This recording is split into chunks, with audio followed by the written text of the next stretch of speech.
And today I'll be teaching you how to do a cheerleading stunt. There are many different kinds of cheerleading stunts, but I'm going to stick to the basics today and teach you how to do an extension with a sponge for a dismount. When you first start doing cheerleading stunts, you want to make sure that you have a trained personnel with you at all times. These are your coaches or your advisors. They've gone to a cheer camp and have their stunting license. You want to make sure you have the proper equipment, such as cheerleading shoes. You want to make sure your hair is up and away from your face, and you have loose-fitting clothing. You don't want your clothing to be too loose because then it'll get caught and everything, but you want to be comfortable. You want to make sure your nails are trimmed also so you don't scratch anyone. Beginning with the positions of a stunt is your spotter.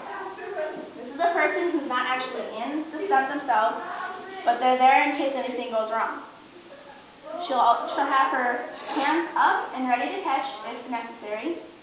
She'll have her attention on her flyers, head and shoulders at all times. Now, aside from your spotter, there are 3 other positions in cheerleading stunts. First is your side base. The stance of a side base is extremely important to how the stunt will go. First, she'll have her feet shoulder-width apart. Her back will remain straight at all times, and her knees will be bent.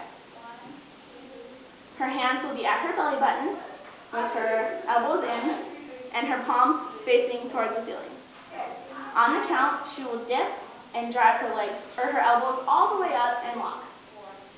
When they've decided to come down, she'll hear the count, she'll dip her legs again, and then slowly lower her flyer to the low position. Now, the next position I'm going to describe to you is your back squat. These are considered your heroes. They're the ones who always catch the flyer if anything happens, so they take most of the hits.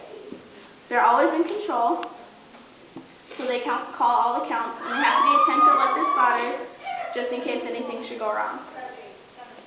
The back spot will start with her hands on the waist of her flyer, and she'll pull her up and load her into the position. After her flyer is securely loaded into the position, she will grab her ankles and pull straight up, helping out her side base. When the count is called, she will slowly lower down and then grab right under her seat to lower her slowly.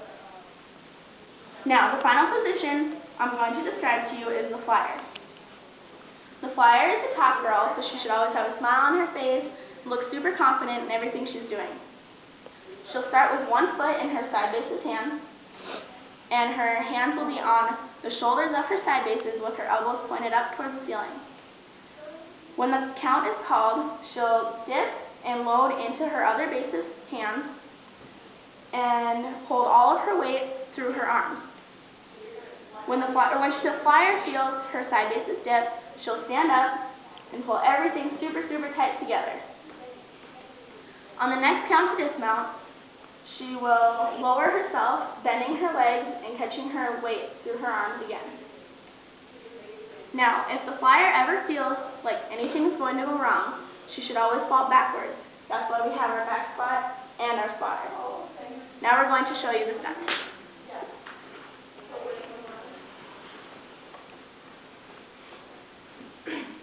Ready?